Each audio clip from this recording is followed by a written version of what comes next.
Hello everyone, welcome back to another video. हम लोग ने पहले मार्जिनल कॉस्टिंग कर दिया है, फर्स्ट चैप्टर कॉस्टिंग का। आज हम लोग करेंगे कॉन्ट्रैक्ट कॉस्टिंग, सेकंड चैप्टर जो है थोड़ा सा लेंदी टॉपिक है, बट अगर अच्छे से समझ जाओगे तो ये चैप्टर भी बहुत इजी चैप्टर है। तो अभी हम लोग नए चैप्टर से स्टार्ट करेंगे जिसका नाम है कॉन्ट्रैक्ट कॉस्टिंग। कॉन्ट्रैक्ट कॉस्टिंग समझने से पहले, मतलब उसकी अकाउंटिंग कैसे करते हैं समझने से पहले हम लोग ये देखते हैं कि इसके कॉन्सेप्ट्स क्या क्या है, कैसे हम लोग अकाउंटिंग करेंगे, किस चीज़ की हम लोग अकाउंटिंग करेंगे वो पहले देखते हैं। उसके बाद में हम लोग देखेंगे कि कैसे अकाउंटिंग करते हैं। ठीक है, तो देखो कॉन्ट्रैक्ट कॉस्टिंग में आपको ये समझना है कि किसके पॉइंट ऑफ व्यू से हमें ये अकाउंटिंग करनी है।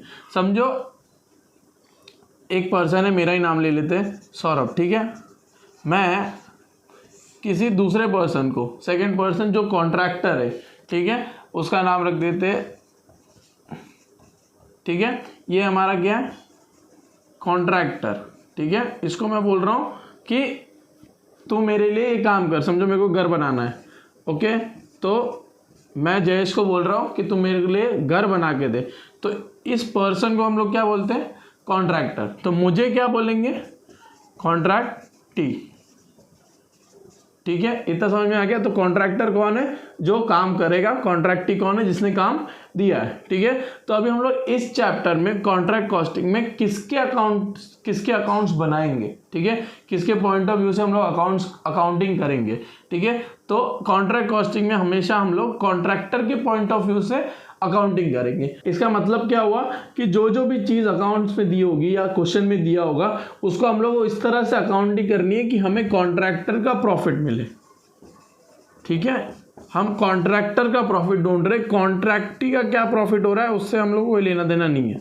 ठीक है, कॉन्ट्रैक्टी को क्या फ़ायदा हो रहा है, क्या लॉस हो रहा है, उससे हमें कोई लेना देना नहीं। सिर्फ हमें किससे लेना देना, कॉन्ट्रैक्टर का क्या प्रॉफिट हो रहा है या कॉन्ट्रैक्टर का क्या लॉस हो रहा है। ठीक है, तो इस पूरे चैप्टर में हम लोग कॉन्ट्रैक्टर के पॉइंट ऑफ व्यू से अकाउंट्स बनाएंगे, कॉन्ट्रैक्टी के पॉइंट ऑफ व्यू से नहीं बनाएंगे। ठीक है, हम कॉन्ट्रैक्ट अकाउंट भी बनाएंगे, कॉन्ट्रैक्टी का भी अकाउंट बनाएंगे, बट इसका हम कॉन्ट्रैक्टी भी अकाउंट बनाएंगे और कॉन्ट्रैक्ट अकाउंट भी बनाएंगे, पर इसका हम लोग अकाउंटिंग प्रॉफिट के लिए नहीं करेंगे। इसका अकाउंटिंग हम इसलिए करेंगे कि इसने कितना पैसा दिया है, कॉन्ट्रैक्टर को कितना पैसा देना बाकी है, बस उतना ही। उसका लिमिटेशन सिर्फ इतनी है कि हमें इसमें कॉन्ट्रैक्टी में से हमको यही देखना है कि इसने कितना पैसा दिया है, कितना पैसा बाकी है, बस उससे ज़्यादा कुछ ही नहीं है इसमें। लेकिन कॉन्ट्रैक्ट अकाउंट में हमें पूरा प्रॉफिट और लॉस तक जाना है कि कॉन्ट्रैक्टर को कितना प्रॉफिट और लॉस हो रहा है। ठीक है, इतना समझ में आ गया। अभी हम लोग आगे का दूसरा कॉन्सेप्ट देखते हैं। सो सेकेंड कॉन्सेप्ट है वर्क सर्टिफाइड का, वर्क सर्टिफाइड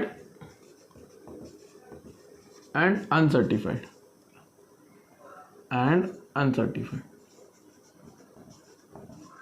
ठीक है, वर्क सर्टिफाइड एंड अनसर्टिफाइड। देखो अब इसका मतलब क्या हुआ कि समझो मैंने काम दिया जयेश को, ठीक है, उसने काम किया और साल के एंड में उसने, समझो वो बोल रहा है कि उसने 80% का काम कर दिया है। कौन बोल रहा है, जयेश ने। अब काम किया है तो वो एस्टीमेट में ही बताता होगा, क्योंकि उसको थोड़ी ना पता कि 80% तक बिल्डिंग बन गई है, 90% बिल्डिंग बन गई है। अंदर से क्या, समझो घर बनाना है तो 80% बन गई है, 90%, वो तो एस्टिमेशन दे रहा है ना।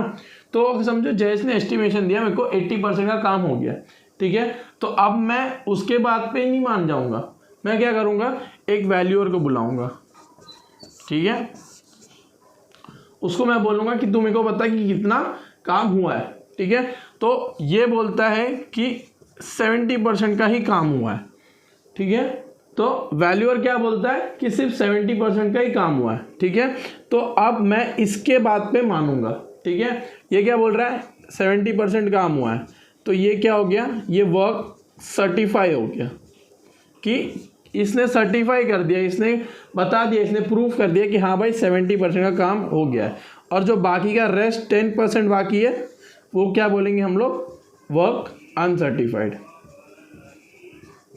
ठीक है, इतना समझ में आया। सर्टिफाइड और अनसर्टिफाइड का समझ में आया। मतलब सर्टिफाइड मतलब जो वैल्यूअर है, जो भी है, जिसको मैंने बोला कि तुम मेरे को बता कि सच में 80% हुआ है कि नहीं हुआ है, तो वो जो बंदा जो बोलेगा, समझो उसने बोला 70 बोला है, 60 बोला, जो भी हुआ, वो काम जो सर्टिफाइड हो चुका है, ठीक है, उस काम को हम लोग क्या बोलेंगे, वर्क सर्टिफाइड। और बाकी जो बच गया ठीक है। बाकी जो बच गया उसको क्या बोलेंगे, वर्क अनसर्टिफाइड, ठीक है। इतना समझ में आ गया। अब वर्क सर्टिफाइड मतलब क्या हो गया कि ये काम हो चुका है, ठीक है, ये काम हो चुका है। मतलब हम लोग अगर नॉर्मल अकाउंटिंग की तरफ से बोलेंगे कि कुछ चीज बेच दी, ठीक है, समझो कंसाइनमेंट सेल्स किया है मैंने, ठीक है, उसमें क्या होता है कि आप थर्ड पार्टी को देते हो गुड्स, वो अपने थ्रू बेचता है, ठीक है। समझो उसने भी 80% मैंने गुड्स बेचा, अजम्पशन लगा रहे, एग्जांपल है, ठीक है, उसमें से उसने 70% गुड्स बेचा, 10% गुड्स नहीं बेचा, ठीक है, समझ में आ गया। तो हम लोग क्या करते हैं, 70% को क्या मान लेते हैं, सेल्स, 10% को क्या मान लेते हैं, क्लोजिंग स्टॉक, राइट। जो गुड्स बेचते हो, जो कंसाइनमेंट में बेचते हो, ठीक है, उसमें जो बिक गया उसको क्या मान लेते हो, सेल, और जो नहीं बिका उसको क्या मान लेते हो, क्लोजिंग स्टॉक, ठीक है। Closing stock with third party मान लेते हो, ठीक है, ये तो आपको पता है। तो अभी इसमें भी यही होगा कि जो चीज सर्टिफाई हो चुकी है उसको आपको किस प्राइस पे लिखना है, सेल प्राइस पे लिखना है, ठीक है। और जो चीज नहीं सर्टिफाइड हुई है उसको आपको किस प्राइस में लिखना है, कॉस्ट प्राइस पे लिखना है, ठीक है। समझ में आ गया कि जो चीज सर्टिफाई होगी मतलब ये हो गया सेल हो गया, इतने का काम कंप्लीट हो गया, पूरा कंप्लीट हो गया, वैल्यूअर ने भी बोल दिया कि हाँ भाई कंप्लीट है, तो मतलब इतना सेल हो गया, तो इतना सेल प्राइस में होगा, ठीक है। और बाकी जो नहीं हुआ, अनसर्टिफाइड रह गया, उसको हम किस प्राइस में लिखेंगे, कॉस्ट प्राइस में लिखेंगे, ठीक है। ये कॉन्सेप्ट इंपॉर्टेंट है कि वर्क सर्टिफाइड को हमेशा किस प्राइस में लिखना है, सेल प्राइस में, और वर्क अनसर्टिफाइड को किस प्राइस में लिखना है, कॉस्ट प्राइस में, ठीक है। समझ में आ गया।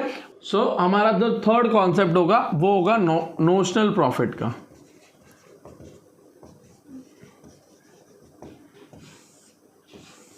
ठीक है। तो देखो ये नोशनल प्रॉफिट का कॉन्सेप्ट पुराना कॉन्सेप्ट है, ठीक है। अगर आप सीए इंटर दे रहे हो और सीए इंटर में अगर आप एग्जाम दे रहे हो तो कॉन्ट्रैक्ट अकाउंट जब आप बनाओगे तो उसमें आपको लास्ट में जो प्रॉफिट और लॉस आएगा वो आप डायरेक्ट क्या बोलोगे, to contract profit and loss, ठीक है। आप डायरेक्ट इसको प्रॉफिट एंड लॉस मान लोगे, ठीक है। ये नोशनल कुछ नहीं है, ओके। लेकिन ये पुराना जो है, जो अगर आईपीसीसी देता हो, लेकिन अभी आईपीसीसी है नहीं, ठीक है, और जो अपना बीकॉम वाले, ठीक है, बीकॉम वालों के लिए कौन सा कॉन्सेप्ट है, टू नोशनल प्रॉफिट वाला।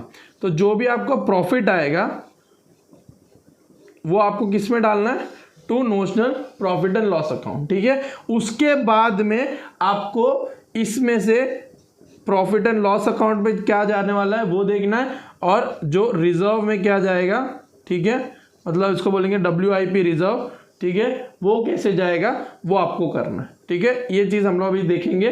पर अगर आप सीए इंटर में हो तो आप पूरा अकाउंटिंग करोगे, उसके बाद में जो प्रॉफिट आएगा वो आपका नॉर्मल प्रॉफिट है, ठीक है, वो कोई नोशनल प्रॉफिट नहीं है, वो डायरेक्ट आप यहाँ लिख सकते हो टू कॉन्ट्रैक्ट P&L, ठीक है, या फिर to profit and loss account, ऐसे लिख के आपका यहाँ पर क्वेश्चन खत्म हो जाता है, ठीक है। बट क्योंकि आप बीकॉम, अगर आप बीकॉम के लिए पढ़ाई कर रहे हो तो आपको ये देखना पड़ेगा कि ये जो प्रॉफिट एंड लॉस होगा वो क्या होगा, नोशनल प्रॉफिट एंड लॉस, उसमें से आपको कितना परसेंटेज P&L में जाएगा और कितना परसेंटेज रिजर्व्स में जाएगा वो आपको कैलकुलेट करना है, ठीक है। अभी हम लोग देखते हैं कि क्या करना पड़ेगा जब नोशनल प्रॉफिट आएगा, ठीक है। हम लोग देखते हैं कि नोशनल प्रॉफिट में हमें कितना परसेंटेज ट्रांसफर करना पड़ेगा प्रॉफिट एंड लॉस अकाउंट में, ठीक है। नोशनल प्रॉफिट मतलब अगर आपको सरल भाषा में बोलूँ कि फिक्शनल प्रॉफिट है, ठीक है, नाम के लिए प्रॉफिट अभी क्रिएट किया है, फिर अकाउंटिंग करने के बाद में हम लोग देखेंगे कि प्रॉपर प्रॉफिट क्या हुआ है, जो ट्रू प्रॉफिट है वो क्या हुआ है, हम लोग अभी देखेंगे, ठीक है। कैसे देखना है वो अभी हम लोग देखेंगे। तो देखो पेज नंबर अगर आप 94 में आओगे टेक्स्ट बुक में तो वहाँ पर लास्ट में आपको एक बॉक्स दिया हुआ है, ठीक है। अब देखो नोशनल प्रॉफिट में, ठीक है, कितना प्रॉफिट आपको ट्रांसफर करना है वो आपको देखना है। तो देखो अगर आपका वर्क सर्टिफाइड, अगर आपका वर्क सर्टिफाइड, ठीक है, अगर आपका वर्क सर्टिफाइड 25% या लेस, या बोल सकते हैं अप टू 25% हुआ है, ठीक है, और दूसरा रेंज क्या है 25 to 50%, 50 to 90% और 90+%, ठीक है। और 100 का तो कोई लेना देना नहीं है, अगर 100 हो गया तो पूरा पैसे आपको प्रॉफिट एंड लॉस में ट्रांसफर करना है, ठीक है। तो देखो अगर आपका वर्क सर्टिफाइड 25% है, ठीक है, तो कितना प्रॉफिट एंड लॉस में जाएगा, नोशनल प्रॉफिट निल, ठीक है। समझो अगर आपका 100 रुपये का नोशनल प्रॉफिट आया और आपका वर्क सर्टिफाइड कितना सिर्फ है 25%, तो आपका 100 में से कितना जाएगा 0, ठीक है, समझ में आ गया। 25 to 50% है, ठीक है, 25 to 50% है, तो कितना जाएगा 1/3 into notional profit into cash received upon work certified, ठीक है। तो अगर 25 to 50 है तो कितना जाएगा नोशनल प्रॉफिट का 1/3 जाएगा, ठीक है। उसमें से भी आपको ये देखना है कि वर्क सर्टिफाइड में से कितना कैश रिसीव हुआ है। अब ये क्या होता है, समझो वर्क सर्टिफाइड पिछले हम लोग ने जो एग्जांपल लिया था उसमें उसमें कितना बोला था, वैल्यूअर ने 70%, ठीक है। ये हम लोग का वर्क सर्टिफाई हो चुका है, लेकिन एज अ कॉन्ट्रैक्टी, ठीक है, जिसने काम दिया है वो क्या बोलेगा कि अगर मैं पूरा 70%, वो 70% पूरा थोड़ी ना देगा, क्योंकि अभी तक पूरा काम थोड़ी ना हुआ है, 70 हुआ है तो अभी तक और 30% बाकी है। तो कॉन्ट्रैक्टी क्या बोलता है कि मैं तेरे को सिर्फ 60% का ही पैसा दूंगा, ठीक है, समझ में आ गया। 70% काम हो चुका है तो कॉन्ट्रैक्टी क्या बोलेगा, मैं 60% ही दूंगा। क्यों, क्योंकि अगर समझो 70% का होगा, 70% पूरा दे दिया, फिर कॉन्ट्रैक्टर भाग गया, क्योंकि उसको जितना काम किया उसका पैसा मिल गया है। अपनी सिक्योरिटी के लिए भी वो बोल सकता है कि भाई मैं तुमको 60% दूंगा। तो ये जो 60% दे रहा है उसको हम लोग क्या बोलेंगे, कैश रिसीव्ड, ठीक है, समझ में आ गया। कैश रिसीव और वर्क सर्टिफाइड अलग अलग कैसे हो सकते हैं, इस तरह से हो सकते हैं, ठीक है। तो अगर वर्क सर्टिफाइड उसने बोला कि 70% हुआ है, बट क्योंकि सिक्योरिटी के लिए कॉन्ट्रैक्टी क्या बोलेगा, मैं तेरे को 60% दूंगा, ठीक है। तो वो जो पैसा देगा उसको कैश रिसीव्ड बोलते हैं, और जो वैल्यूअर ने सर्टिफाई किया उसको तो वर्क सर्टिफाइड बोलते हैं, ठीक है। तो कितना कैश रिसीव हुआ कितने वर्क सर्टिफाइड में से, उसका आपको ये फॉर्मूला याद रखना पड़ेगा, ठीक है। 50 to 90% हुआ है, ठीक है, तो कितना होगा 2/3 by notional profit into cash received upon work certified, ठीक है, समझ में आ गया। चाहिए आपको ये याद रखना है 1/3 होना चाहिए 25 to 50, 2/3 होना चाहिए 50 to 90, ठीक है। और ये फॉर्मूला तो आपको याद रह जाएगा क्योंकि cash received upon work certified ही है, ठीक है। और लास्ट में क्या है, estimate,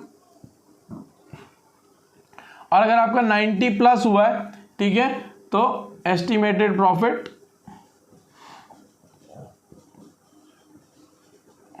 into cash received upon contract price, ठीक है, समझ में आ गया।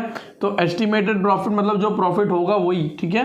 तो estimated profit into cash received upon contract price, यहाँ पे याद रखना क्योंकि एंड में होने वाला है तो कॉन्ट्रैक्ट प्राइस से आप डिवाइड करोगे, ठीक है। क्योंकि यहाँ पे वर्क सर्टिफाइड क्यों नहीं होगा, क्योंकि इसके बाद में तो 100% दिए, तो वर्क सर्टिफाइड और अनसर्टिफाइड आएगा ही नहीं।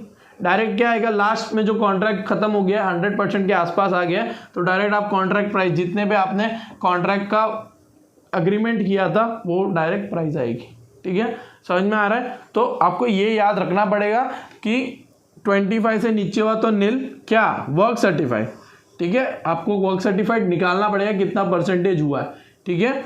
अब वर्क सर्टिफाइड कैसे निकालोगे, सिंपल है, आपको जो कॉन्ट्रैक्ट प्राइस दिया होगा, ठीक है, समझो कॉन्ट्रैक्ट प्राइस दिया हुआ है 1000 रुपीज, ठीक है, और वर्क सर्टिफाइड बोल रहा है कि 700 हुआ है, ठीक है। 700 परसेंटेज में अगर आप देखोगे तो 70% होता है, ठीक है, अमाउंट में देख रहे हैं 700 हुआ है, तो वर्क सर्टिफाइड कितना हुआ 700 divide by contract price multiplied by 100, कितना परसेंट हुआ 70%। तो किस रेंज में आएगा 50 to 90, तो कितना परसेंट प्रॉफिट आपका नोशनल प्रॉफिट पीएनएल में जाएगा, 2/3 into notional profit into cash received upon work certified, ठीक है, समझ में आया। तो परसेंटेज ऑफ कंप्लीशन कैसे निकालोगे आप, वर्क सर्टिफाइड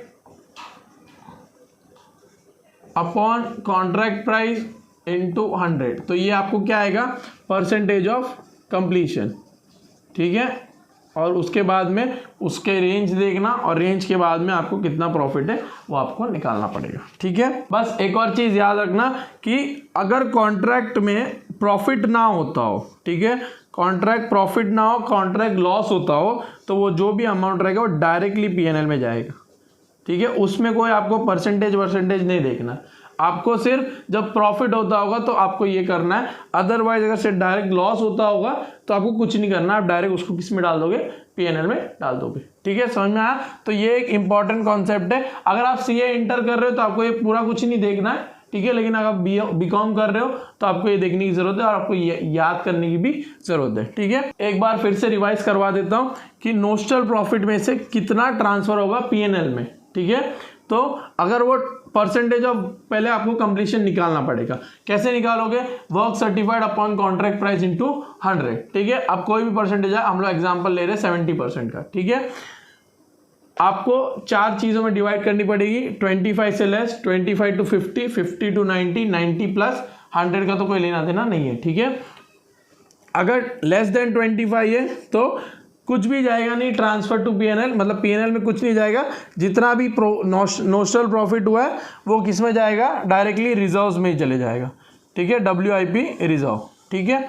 इसमें अगर 25 टू 50 है तो 1/3 ऑफ नोशनल प्रॉफिट आपका जाएगा, बाकी जो 2/3 बचा वो किस में जाएगा, रिजर्व्स में जाएगा, ठीक है, WIP रिजर्व।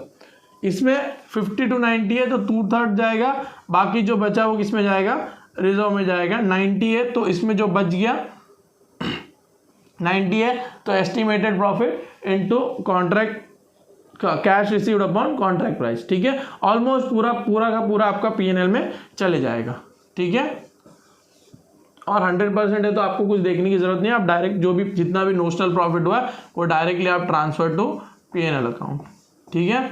समझ में आया? जब हम लोग सम करेंगे तो आपको और ग्रिप बैठेगा, बट ये चीज़ आपको याद करनी पड़ेगी, एग्जाम के लिए भी आपको यही याद रखना पड़ेगा, ठीक है। एक सम हम लोग करते हैं इलस्ट्रेशन नंबर 9, ठीक है।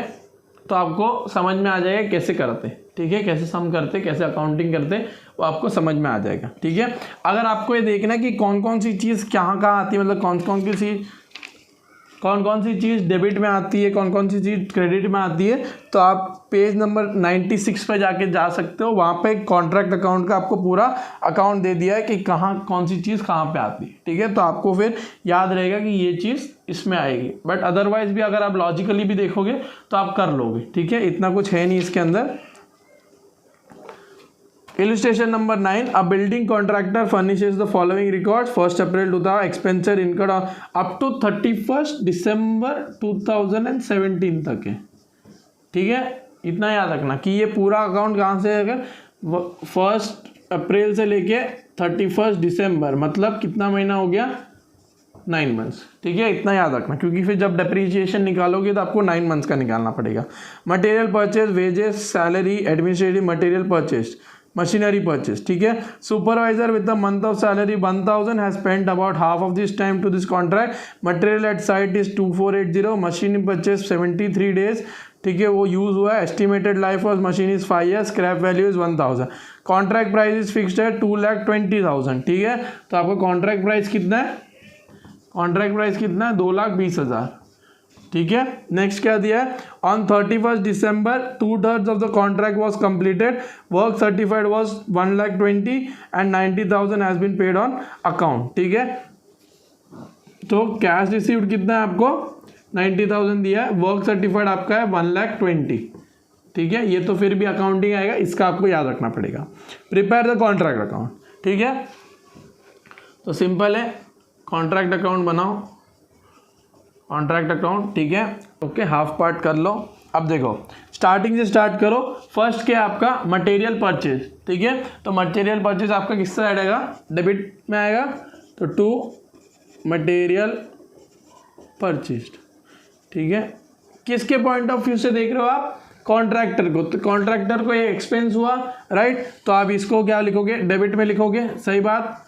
ये 21,500 यहाँ पे आ जाएगा। इतना समझ में आ रहा है। कॉन्ट्रैक्टर के हिसाब से देखो, जो खर्चा होगा वो इधर लिखोगे, जो प्रॉफिट होगा वो, मतलब जो इनकम होगी वो इधर लिखोगे, या फिर जो बच गया वो इधर लिखोगे, ठीक है। समझ में आ गया। वेजेस पेड, खर्चा हुआ है तो 2 वेजेस पेड 50,110 रुपया। नेक्स्ट क्या है, फोरमैन सैलरी, ठीक है, तो टू फोरमैन सैलरी कितना है 6,310, ठीक है। आपको प्रॉपर बनाना है अकाउंट, ठीक है। यहाँ पे अमाउंट लिखोगे, यहाँ पे पर्टिकुलर्स, यहाँ पे पर्टिकुलर्स, यहाँ पे अमाउंट, ठीक है। फिर administrative expenses, to admin expenses जो भी खर्चा हुआ है वो लिख दो यहाँ पे 12,610। फिर नेक्स्ट क्या है, मशीनरी परचेज, ठीक है, तो टू मशीनरी परचेज कितना आएगा 15,000, ठीक है, समझ में आ गया। फिर क्या है, a supervisor with monthly salary of 1,000 has spend about half of his time on this contract, ठीक है। अब देखो सुपरवाइजर सैलरी इतना तो समझ में आ गया क्या है।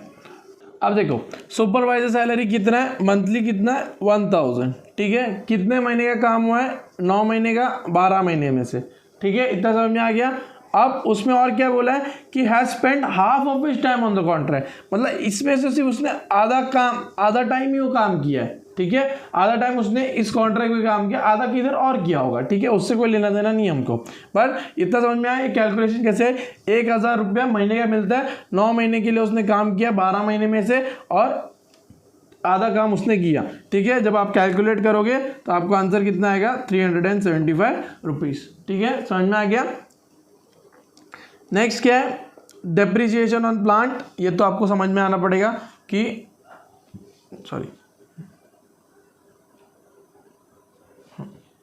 अब नेक्स्ट क्या है, material at site on 31/12/2017 war 2,480, मतलब इसमें से जो भी मटेरियल था, ठीक है, अब वो बच कितना गया मटेरियल साइट, मतलब अभी कितना बचा है मटेरियल साइट पर, कितना अमाउंट गया 2,480, ठीक है। तो इतने में से कितना मटेरियल बच गया आपका इधर तक, मटेरियल एट साइट 31 दिसंबर तक कितना बच गया 2,480, ठीक है। इसको आप बोल सकते हो क्लोजिंग स्टॉक की तरह, ठीक है। The machinery purchase was used for 73 days. The estimated life of the machine was 5 years and its scrap value is estimated at 1,000, ठीक है। तो इसका क्या आएगा, आपको डेप्रिसिएशन आएगा, ठीक है। डेप्रिसिएशन आपको यहाँ पे कैलकुलेट करना है तो कर सकते हो, कितने हज़ार की मशीनरी परचेज की 15,000, फिर स्क्रैप वैल्यू कितनी है 1,000, कितने साल के लिए काम होने वाला है 5, ठीक है। ये डेप्रिसिएशन मिल गया पूरे 9 महीने का, ठीक है, सॉरी पूरे साल का, ये डेप्रिसिएशन मिल गया पूरे साल का, ठीक है। पूरे साल में से कितना दिन काम किया है 73 डे, कितने दिन में से 365, ठीक है, समझ में आ गया। तो अभी आप यहाँ पे पूरा कैलकुलेशन करो, आंसर कितना आएगा आपको 560, ठीक है, समझ में आ रहा है इतना। उसके बाद में the contract price is fixed at 2,20,000, contract price का हमको सिर्फ कैलकुलेशन के लिए ज़रूरत है, इसमें अकाउंटिंग नहीं होगी, ठीक है, क्योंकि ये कॉन्ट्रैक्टर से कोई लेना देना नहीं है इसका। On 31 December 2017 2/3 of the account was completed, work certified was 1,20,000 and work and cash has been receive for 90,000, ठीक है। अब देखो बाय वर्क इन प्रोग्रेस, ठीक है, उसमें से पहले क्या आएगा आपका वर्क सर्टिफाइड, ठीक है, कितने का वर्क सर्टिफाइड हो गया आपको 1,20,000, ठीक है, इतना समझ में आ गया। अब वर्क सर्टिफाइड है तो वर्क अनसर्टिफाइड आपको ढूंढना पड़ेगा। अब वो आप कैसे ढूंढोगे, तो क्वेश्चन में दिया हुआ है कि वर्क कंप्लीटेड कितना है, मतलब कॉन्ट्रैक्टर कितना बोल रहा है कि उसका कितना काम हो गया, 2/3 of the contract was completed, 2/3 of कितने का 2,20,000 में से 2/3 वो बोल रहा है कि मेरा हो गया भाई, ठीक है। तो कितना अमाउंट का हो गया, तो कितने का आपका वर्क सर्टिफाइड हो गया 1,46,667, ठीक है। ये लोग ने गलत कर दिया 1,47,000, मतलब पूरा 400 रुपया बढ़ा दिया, नहीं 300 रुपया बढ़ा दिया, ठीक है, तो फिर वो गलत हो गया 1,46,667, ठीक है। उनको यहाँ पे 667 लिखना था, उन्होंने डायरेक्टली 1,47,000 लिख दिया।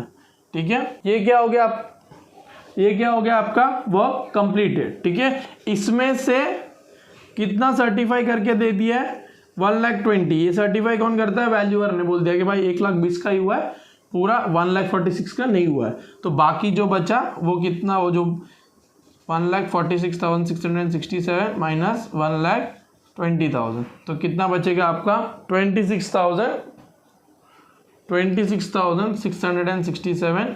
आप क्या करोगे वर्क, ये आपका क्या हो गया अनसर्टिफाइड। ठीक है, तो 26,667 ये आपका क्या हो गया वर्क अनसर्टिफाइड।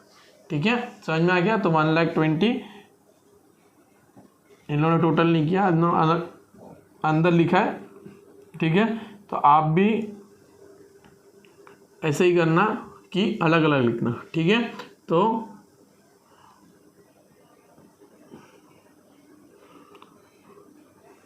अलग अलग लिखना। ठीक है, तो 1,26,667। ठीक है, समझ में आ गया। अब नेक्स्ट क्या बच गया, इतना हो गया। उसके बाद में क्या बोला है, प्रिपेयर कॉन्ट्रैक्ट अकाउंट। ठीक है, कॉन्ट्रैक्ट अकाउंट बनाना मतलब ये कॉन्ट्रैक्ट अकाउंट बनाना मतलब ये सम खत्म हो गया। अब इसका आप प्रॉफिट और लॉस निकालो। ठीक है,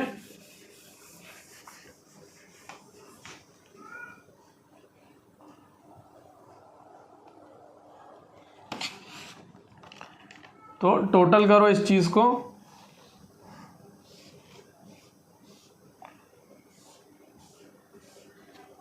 $2,480 प्लस 1,20,000 प्लस 26,667 149,147।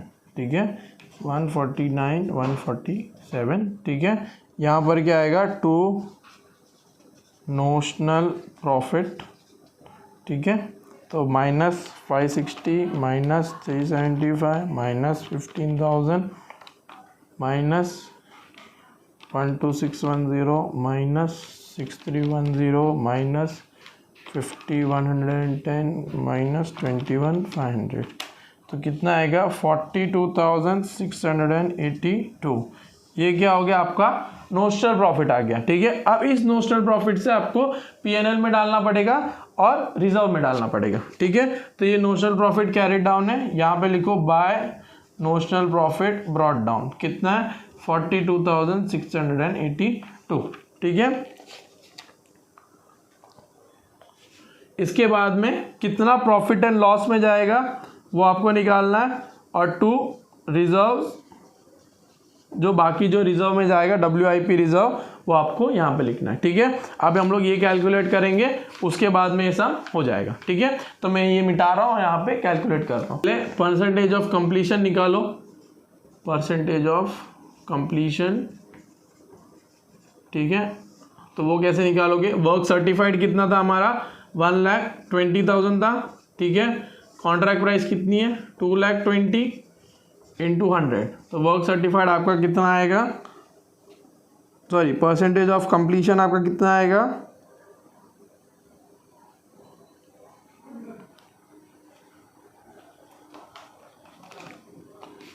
तो परसेंटेज ऑफ कंप्लीशन आपका कितना आएगा 1,20,000 डिवाइड बाय 2,20,000 इंटू 100, तो कितना आया 54.54। ठीक है, तो ये कौन सी रेंज में आएगा 50 to 90 के रेंज में आएगा। ठीक है, तो उसमें कितना निकालना है 2/3 ऑफ नोशनल प्रॉफिट। ठीक है, तो अभी कितना ट्रांसफर करोगे, transfer to profit and loss account.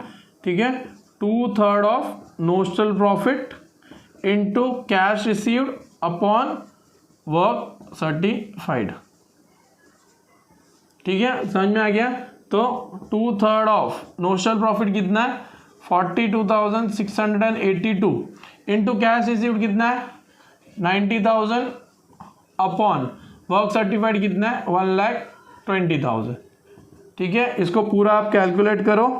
ठीक है, तो 42,682 into 2 divide by 3 into 90,000 divide by 1,20,000 आपको आएगा 21,341, 21,341। ठीक है, तो ये किस में जाएगा प्रॉफिट एंड लॉस अकाउंट में जाएगा, बाकी जो बचा आपका 42,682 में से 21,341, ठीक है, समझ में आ गया। तो दोनों इक्वल आ गया, बट फिर भी आपको कैलकुलेट करके ही करना है, ठीक है। तो 21,341, 21,341, तो ये आपका सम यहाँ पे ख़त्म होता है 42,682, 42,682, ठीक है, समझ में आया।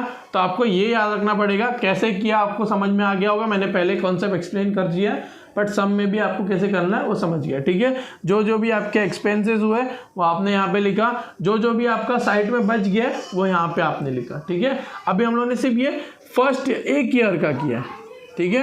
अभी आगे जाके जब हम लोग दूसरे टफ सम्स ट्राई करेंगे, वो 2 साल का होगा, 3 साल का होगा, तब ये जो साइड में जो बच जाएगा वर्क इन प्रोग्रेस, वो अगले साल का क्या हो जाएगा, ओपनिंग स्टॉक हो जाएगा, ठीक है। अभी तक वो आया नहीं है, जब आएगा तो मैं आपको लेंथ अच्छे से सिखाऊंगा, बट अभी के लिए आप ये समझ लो कि जो जो यहाँ पे आपका वर्क इन प्रोग्रेस आया वो अगले साल क्या हो जाएगा, आपका ओपनिंग स्टॉक हो जाएगा, ठीक है।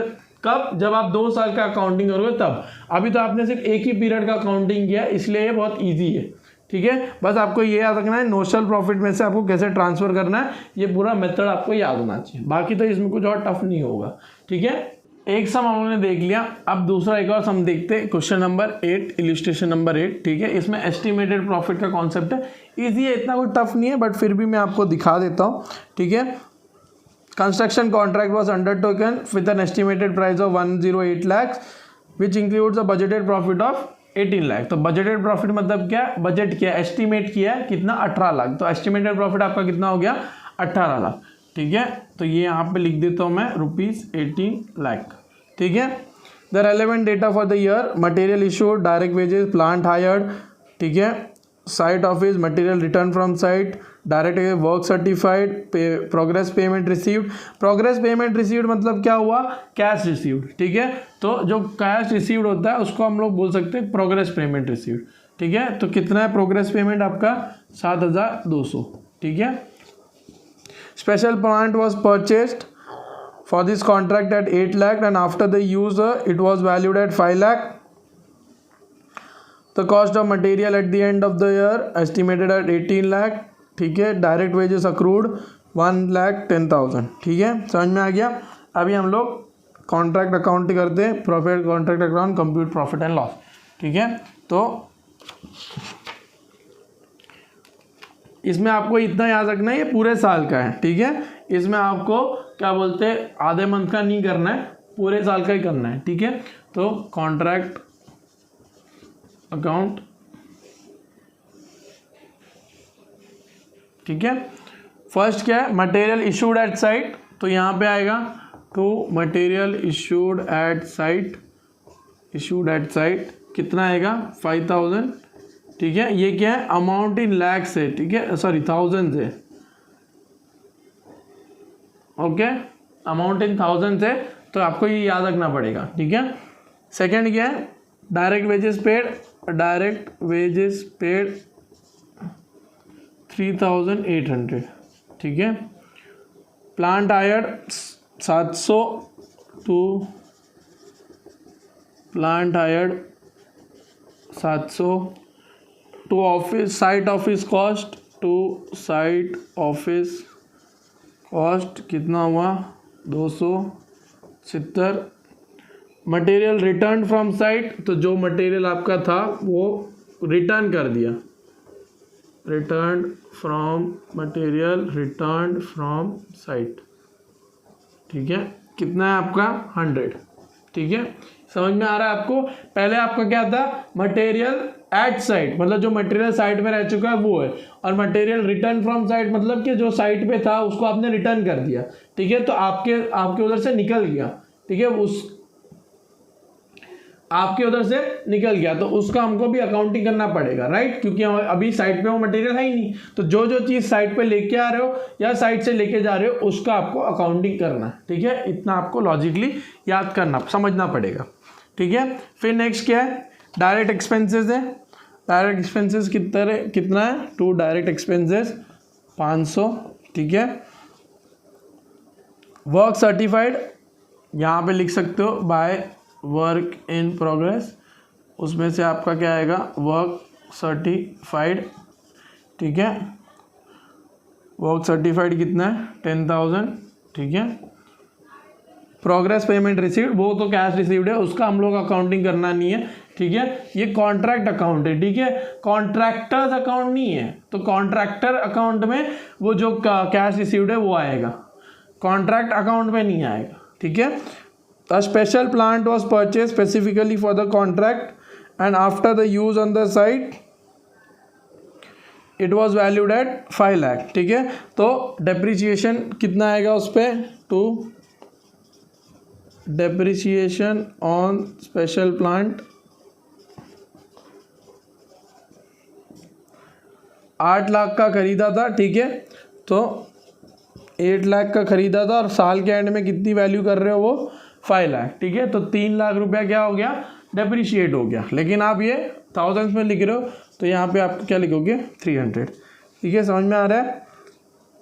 The cost of material at the end was estimated at 18 lakh, ठीक है। आप देखो cost of material at site, तो यहाँ पे आप क्या लिखोगे, बाय मटेरियल एट साइट, ठीक है। कितना है, 18 लाख, तो 18 लाख 1800, ठीक है। समझ में आ गया। डायरेक्ट वेजेस अक्रूड वॉज 1,10,000, ठीक है। तो यहाँ पर आपको लिखना पड़ेगा तो डायरेक्ट वेजेस अक्रूड, ठीक है, क्योंकि आप जब अकाउंटिंग करते हो तो आप क्या बोलते हैं, अक्रूवल मेथड से ही करते हो, कैश मेथड से करते नहीं हो। तो अक्रूवल हो गया, अक्रूड हो गया तो मतलब आपका खर्चा हो गया, ठीक है। प्रिपेयर कॉन्ट्रैक्ट अकाउंट, ये हो गया पूरा ख़त्म, इसमें कुछ था ही नहीं। अभी इसका क्या निकालो आप, टू नोशनल प्रॉफिट निकालो, ठीक है, ठीक है। तो अब देखो इस क्वेश्चन में इतना देखना कि वर्क अनसर्टिफाइड भी नहीं है। वर्क अनसर्टिफाइड क्यों नहीं है, क्योंकि इसमें आपको दिया नहीं कि कॉन्ट्रैक्टर कितना बोल रहा है। जैसे पिछले सब में क्या था, 2/3 of the contract was completed, उसके बाद में आपने वैल्यूअर से वैल्यू किया तो कितना आया, उसने बोला 1,20,000 आया, बाकी जो बच गया वो आपने क्या किया, वर्क अनसर्टिफाइड। बट इस सब में वो है ही नहीं, इस सब में उसने दिया ही नहीं है कि कितना कॉन्ट्रैक्ट कंप्लीट हो चुका है एज पर कॉन्ट्रैक्टर। तो आप लोग ये अज्यूम कर रहे हैं कि जितना कॉन्ट्रैक्टर ने बोला है उतना वैल्यूअर ने भी बोला है, तो इसलिए पूरा का पूरा आपका क्या हो गया, वर्क सर्टिफाइड, कुछ अनसर्टिफाइड बचा ही नहीं है, ठीक है। ये अज्यूम्ड हो गया, ये अजम्पशन पे, ठीक है। अभी इसका प्रॉफिट एंड लॉस निकालो, कितना आएगा, ये टोटल आएगा 11,900, ठीक है। ये टोटल पूरा आएगा 11,900, ठीक है। और प्रॉफिट कितना आएगा, नोशनल प्रॉफिट 1220, ठीक है। इतना समझ में आ गया। अभी ये जो कैरेट डाउन है वो क्या आएगा, by notional profit brought down 1220, ठीक है। इसमें से आप किसमें क्या डालोगे, आधा जो प्रॉफिट एंड लॉस में जाएगा वो, और तो जो रिजर्व में जाएगा वो, ठीक है। समझ में आ गया। अभी हम लोग वो कैलकुलेशन करते हैं, इसको मैं मिटा रहा हूँ। कैसे कैलकुलेट करोगे आप, पहले क्या निकालोगे, परसेंटेज ऑफ कंप्लीशन, वो क्या होता है, work certified upon contract price, ठीक है, इनटू 100। तो वर्क सर्टिफाइड आपको कितना है, 10 लाख, कितना है, 10 लाख, ठीक है। और वर्क अनसर्टिफाइड कितना है, सॉरी कॉन्ट्रैक्ट प्राइस कितना है, 10,80,000, ठीक है, इंटू 100 करोगे तो टोटल आपको कितना आएगा, 92.59%, ठीक है। अबव 90 आया, ठीक है। तो आपका फॉर्मूला क्या हो जाएगा, transfer to P&L is equal to estimated profit into cash received upon contract price, ठीक है। ये याद रखना, अगर अबाउ 90 है तो कॉन्ट्रैक्ट प्राइस आएगा, वर्क सर्टिफाइड नहीं आएगा, ठीक है। तो एस्टिमेटेड प्रॉफिट तो आपको दिया हुआ है, बजटेड कितना है 18 लाख, इनटू कैश रिसीव्ड कितना है 7,200 अपॉन कॉन्ट्रैक्ट प्राइस कितना है आपका 1,08,000, ठीक है। ये आप पूरा एक साथ एक काम करो, पूरा ही लिख दो, 72, ये पूरा 72 लाख हो गया, राइट, क्योंकि आपको 72 3 0 और डालोगे और यहाँ पे आपको आएगा 10,80,000 10,80,000।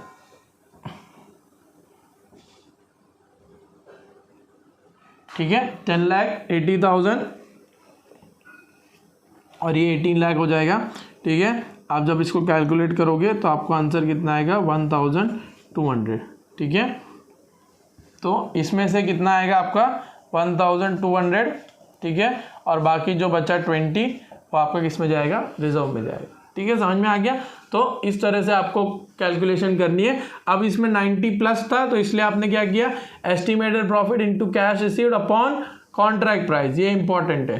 ठीक है, और उसके बाद में आप जब कैलकुलेट किया आपको 1200 नहीं आएगा, 12000 आएगा, लेकिन ये 3 0 आप क्या बोलते हैं, इसको रुपीज़ इन थाउजेंड्स लिख रहे हो तो ये 3 0 कट होके कितना आएगा 1,200 और ये कितना आएगा 20। ठीक है, समझ में आ गया।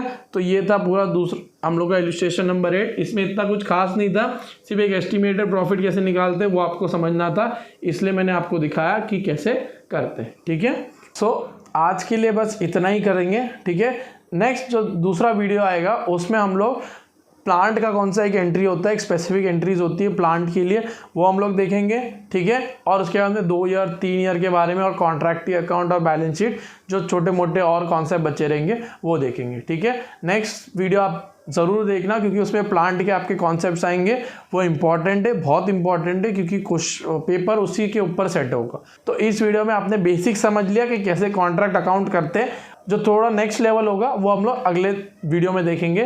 तब तक के लिए लाइक करो, शेयर करो, सब्सक्राइब करो। ठीक है, और कुछ भी डाउट हो तो टेलीग्राम चैनल में आप पूछ सकते हो। अगर आपको कुछ अच्छा लगा हो वीडियो में या बुरा लगा हो, नहीं समझा हो, वो आप कमेंट भी कर सकते हो, मैं आपको उधर भी सॉल्व करके दे सकता हूँ। ठीक है, अगर आपको कोई सम में डाउट है तो आप टेलीग्राम चैनल पे ज्वाइन हो जाओ। ठीक है, thank you so much, bye bye.